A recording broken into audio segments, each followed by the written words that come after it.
राजू नाम का एक अनाथ बच्चा था, इसलिए वह सड़क किनारे ही रहता था। कभी कभी कुछ लोग उस पर तरस खाकर उसे कुछ खाने को दे जाते थे, पर कुछ समय बाद वह जब बड़ा होने लगा तब उसे खाना देने वाला कोई नहीं था, जिस कारण वो अक्सर भूखा रहने लगा। फिर एक दिन वह मन ही मन कहता है, अब मुझे कुछ न कुछ काम करना पड़ेगा, वरना मैं कुछ खा नहीं पाऊंगा। लेकिन मैं क्या काम कर सकता हूँ?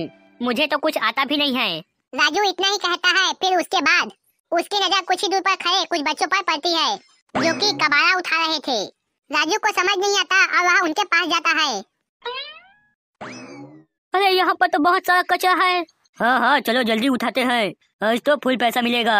तभी राजू वहाँ पर पहुँचता है और उनको कबाड़ी का सामान उठाते देख उनसे पूछता है, आप लोग एक कूड़ा करकट क्यों इकट्ठा कर रहे हो? ये हमारा काम है, हम कबाड़ी का काम करते हैं। तो घरों में या कहीं भी कबाड़ी का सामान मिलता है, हम उसे इकट्ठा करते हैं। पर आप लोग कबाड़ी का क्या करते हो? वो तो खराब होता है, तभी तो लोग उसे फेंक देते हैं और आप लोग उसे ले रहे हो। अरे अक्सर जो चीज लोगों के लिए खराब होती है वही चीज हमारे लिए कीमती होती है। हमें अपने सेठ से इसी काम के तो पैसे मिलते हैं। क्या पैसे मिलते हैं?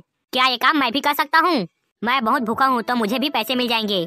हाँ हाँ बिल्कुल मिल जाएंगे, तुम उदास मत हो। ठीक है, तुम हमारे सेठ के पास चलो और उनसे बात कर लो। फिर राजू उनके साथ उनके सेठ के पास जाता है और उनसे काम मांगता है। सेठ जी, मैं भी कबाड़ी का काम करना चाहता हूँ और पैसे कमाना चाहता हूँ। पर बेटा, तुम यही काम ही क्यों करना चाहते हो? कोई और काम भी तो कर सकते हो। सेठ जी, मुझे इस काम की बात बहुत अच्छी लगी कि हम ऐसे चीजों की कीमत लगाते हैं जो दूसरों के लिए खराब होती है। हर इंसान को अच्छी चीजें चाहिए जिसमें कोई खराबी ना हो, पर कबाड़ी काम ऐसा है जो खराब चीजों की कीमत लगाता है। राजू की ये सभी बातें सेठ जी को पसंद आ जाती है और सेठ जी राजू को काम पर रख लेते हैं। अगले दिन राजू कबाड़ी का काम शुरू कर देता है। यह काम करने में तो बहुत ही मजा आ रहा है। आज तो पूरा थैला भर गया। फिर राजू रोज मन लगाकर अपना काम करने लगा। फिर एक दिन जब वह कबाड़ी उठा रहा था तो उसे एक किताब मिलता है। राजू उसे पढ़ना चाहता था, लेकिन राजू पढ़ा लिखा न होने के कारण उसे पढ़ नहीं पाया। तो राजू अपने सेठ के पास जाता है। राजू अपने सेठ के पास आकर कहता है, सेठ जी, मैं पढ़ना चाहता हूँ। पढ़ाई? पर राजू बेटा, पढ़ाई करके तुम क्या करोगे? तुम तो एक कबाड़ी हो, पढ़ाई लिखाई का काम हम कबाड़ियों के लिए नहीं है। सेठ जी, अगर मैं पढ़ाई कर लूंगा तो मोल भाव अच्छे से कर पाऊंगा। तुम सही बोल रहे हो राजू बेटा, आज तक किसी ने ऐसा नहीं सोचा। ठीक है, अगर तुम पढ़ना चाहते हो तो मैं तुम्हें पढ़ा दूंगा। फिर सेठ राजू का एडमिशन पास के सरकारी स्कूल में करवा देता है। उसके बाद राजू दिन में स्कूल जाता है और वहाँ से आकर अपने कबाड़ी बीनने का काम करता है। राजू ऐसे ही दिन रात मेहनत करता था और अब राजू जवान हो गया था और वह 12वीं क्लास में भी आ गया था। राजू पढ़ाई में भी बहुत होशियार था, तो वह पूरी रात बैठकर पढ़ाई करता था। नतीजा ये आया कि राजू ने पूरा स्टेट में टॉप कर लिया। तो सेठ और बाकी सभी बच्चे राजू के इस तरक्की को देखकर बहुत खुश हुए। चलो आज इसी खुशी के मौके पर कहीं बाहर खाना खाने चलते हैं। क्यों राजू बेटा, क्या कहते हो? हाँ हाँ सेठ जी, बिल्कुल, आज तो मजा आएगा, चलो फिर वे सभी बाहर खाना खाने के लिए आते हैं। तभी पास में सेठ जी का चप्पल टूट जाता है, जहाँ पर एक बहुत बड़ा होटल था। सभी लोग उसी होटल के पास खड़े हो जाते हैं।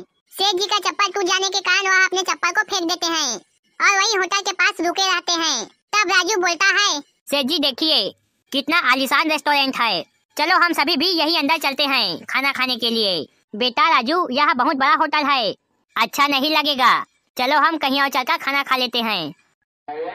नहीं सेठ जी, हम पैसे देंगे और खाना खा लेंगे, क्या दिक्कत है इसमें? कौन सा फ्री का खाना खाएंगे? राजू की जिद और उसकी खुशी के लिए सेठ जी सभी को होटल के अंदर खाना खाने के लिए लेकर जाते हैं। जब रेस्टोरेंट का मालिक राजू, सेठ और बाकी बच्चों को अंदर आते देखता है तो उसे गलत फहमी हो जाती है, क्योंकि उन सभी के कपड़े थोड़े अजीब और पुराने फटे हुए थे। तो उसे लगता है कि सभी लोग वहाँ पर भीख मांगने के लिए आए हैं। तो वह होटल का मालिक गुस्से से उन्हें कहता है, तुम 2 कौड़ी के लोग मेरे इतने बड़े महंगे आलीशान होटल के अंदर कैसे आ गए? पूरा होटल के माहौल को खराब कर दिया, सभी जगह को गंदा कर दिए, और तुम लोग यहाँ हो, इस कारण से हमारे होटल की सुंदरता कम हो रही है। चलो जल्दी भागो यहाँ से। आप हमसे इस तरह की बातें क्यों कर रहे हैं? हम लोग भी यहाँ पर खाना खाने के लिए आए हैं, तुम लोग यहाँ खाना खाओगे, औकात देखी है अपनी? एक चाय तक तो पी नहीं सकते यहाँ का। पता है यहाँ पे कितने बड़े अफसर आते हैं, IPS IAS, ये सब यहाँ अपने परिवार के साथ आते हैं। तो मैं अगर तुम लोगों को यहाँ खाने दूंगा तो हमारे होटल का नाम खराब होगा। तो जाओ यहाँ से। लेकिन हम आपको खाने का पैसे दे रहे हैं तो आपको क्या दिक्कत है? मैं खुद नहीं चाहता कि तुम जैसे लोग यहाँ पर मेरे होटल में कुछ खाए। तो जाओ यहाँ से, वरना धक्के देकर बाहर निकलवा दूंगा। होटल मालिक के इस बात को सुनकर सभी को बहुत बुरा लगता है, खासकर सेठ और राजू को। फिर वो सब लोग वहाँ होटल से चले जाते हैं। राजू, देखा आज तुमने जो कबाड़ी लोगों के घर को साफ करने में मदद करते हैं, लोग उनके प्रति कैसा व्यवहार करते हैं। कबाड़ी होना कोई गुनाह नहीं है, दूसरे काम की तरह यह भी एक काम ही है, पर लोग इसे छोटा काम समझते हैं। इसके पीछे छिपी हमारी मेहनत लोगों को नहीं दिखती। धूप में, बारिश में, हर मौसम में हम लोग काम करते हैं। सेठ जी, ये IAS IPS क्या होता है? जो लोग उनको इतनी इज्जत देते हैं, ये बड़े अफसर होते हैं, पर तुम ये सब क्यों पूछ रहे हो? मुझे भी IPS ऑफिसर बनना है। नहीं बेटा राजू, इतना आसान नहीं होता IPS ऑफिसर बनना, बहुत मेहनत लगती है इसके पीछे। लोग कई साल पढ़ते हैं फिर भी नहीं बन पाते IPS ऑफिसर। और तुम तो एक कबाड़ी हो, तुम कैसे बनोगे IPS ऑफिसर? यही सोच तो बदलनी है सेठ जी, कि एक कबाड़ी भी IPS ऑफिसर बन सकता है। जिससे आज जिस रेस्टोरेंट में हमारी बेइज्जती हुई, उस रेस्टोरेंट में आप सभी को मैं शान से लेकर जाना चाहता हूँ और उस रेस्टोरेंट के मालिक का घमंड खत्म कर सकूँ। ठीक है राजू बेटा, तुझे जैसा सही लगे तू वैसा कर। हम तो वैसे भी कबाड़ी हैं। जो चीज दूसरों के लिए खराब है वही हमारे लिए कीमती है, जैसा कि तू मेरे लिए कीमती है। आप सभी भी मेरे लिए बहुत कीमती हो, इसीलिए मैं आप सभी के बेइज्जती का बदला लेना चाहता हूँ। फिर राजू अपने आगे की पढ़ाई करता है। कुछ समय बाद उसकी ग्रेजुएशन कंप्लीट हो जाती है। फिर वो UPSC सिविल का फॉर्म भरता है और दिन में अपने कबाड़ी बिनने का काम करता है और रात में पढ़ाई करता है। फिर दिन ऐसे ही बीतता जाता है और उसके UPSC का एग्जाम भी हो जाता है। सभी लोग ये देखकर चौंक जाते हैं कि राजू ने UPSC के एग्जाम में टॉप किया था। उसके बाद राजू अपना इंटरव्यू भी अच्छे से देता है। फिर कुछ समय बाद वह IPS ऑफिसर बन जाता है। फिर राजू IPS ऑफिसर बनने के बाद अपने सेठ जी और कबाड़ी बिनने वाले दोस्तों के साथ मिलकर उसी रेस्टोरेंट में खाना खाने जाता है। राजू के IPS ऑफिसर वाली ड्रेस को देखकर होटल का मालिक उसे पहचान नहीं पाता है और उसकी सेवा करने लगता है। तभी पास खड़े सेठ को देखकर मालिक कहता है, आज तुम फिर आ गए। उस दिन की बेइज्जती कम पड़ गई थी क्या? आज मुझे परेशान मत करो। आज यहाँ नए IPS ऑफिसर आए हैं, वरना तुझे और तेरे लड़कों को धक्के देकर यहाँ से निकलवा देता। किसे निकाल रहे हो तुम? ये सभी मेरे साथ आए हैं। अगर तुमको इन लोगों से तकलीफ है तो मैं भी इनके साथ वापस चला जाता हूँ। अरे नहीं सर, आप कहाँ जाओगे? मुझे नहीं पता था कि ये लोग आपके साथ आए हैं। शायद तुमने मुझे पहचाना नहीं है। मैं वही लड़का हूँ जो उस दिन इनके साथ आया था। आज वादी में हूँ, IPS बन गया तो तुम जैसे लोग इज्जत दे रहे हो। उस दिन फटे कपड़ों में था तो बेइज्जती कर रहे थे। तुम जैसे लोगों की वजह से इंसानों के मन में भेदभाव आता है।